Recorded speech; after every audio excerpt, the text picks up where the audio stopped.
Dan Mehmet I ini adalah orang yang sangat penting bagi orang-orang Indonesia. Kenapa? Lihat pemerintah dia 1413 sampai 1421. Di zamannya dia itu diperintahkan Wali Songo untuk ke Indonesia.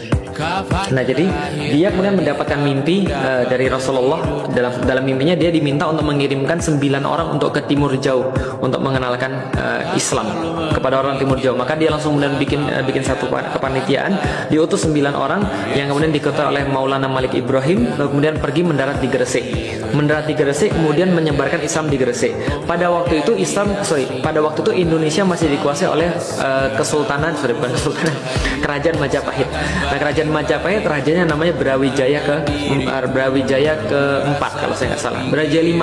Nah, Brawijaya V ini kemudian punya istri namanya Siu Banci. Siu Banci ini seorang muslimah. Dia keturunan daripada ulama juga. Nah, ketika menikah, lalu kemudian hamil, lalu kemudian suaminya nikah lagi.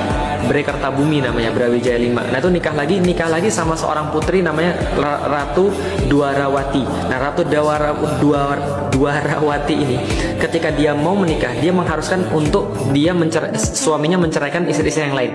Akhirnya 80 orang diceraikan karena istrinya banyak. Jadi kalau sekarang 4, dulu 80 diceraikan. Nah, salah satu yang diceraikan adalah Siu Banci dalam keadaan hamil.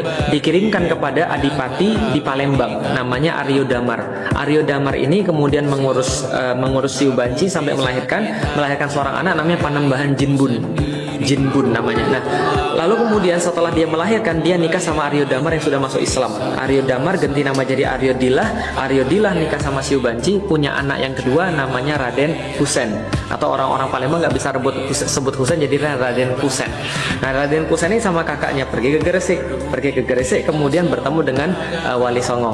Lalu kemudian disuruh Wali Songo pergi ke daerah Jawa Tengah, ke hutan Gelagahwangi, buat satu kemudian kerajaan di situ, namanya Kerajaan di Gelagahwangi. Ketahuan sama kemudian Brawijaya ke-5, dipanggil, lalu kemudian ketahuan, ternyata ini anak saya. Enggak apa-apa, kamu di situ aja buat kerajaan, tapi ganti nama jadi Demak Bintoro.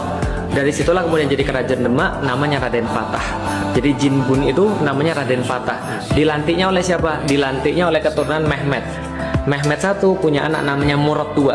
Murad II ini adalah bapaknya Muhammad Al-Fatih. Lalu kemudian dia banyak sekali menerjemahkan bahasa Arab ke dalam bahasa Turki karena dia juga seorang yang sangat pintar bahasa Arab dan sangat tenang pembawaannya, sangat lembut pembawaannya, tapi kalau perang sangat luar biasa ngeri. Makanya orang-orang Hungaria, orang-orang Rumania, orang-orang ya manapun juga lah, Albania, semuanya takluk sama Murad. Murad punya anak, nah ini saya, gitu kan ya, namanya Muhammad Al-Fatih. Nah, saya kan namanya Muhammad Al-Fatih.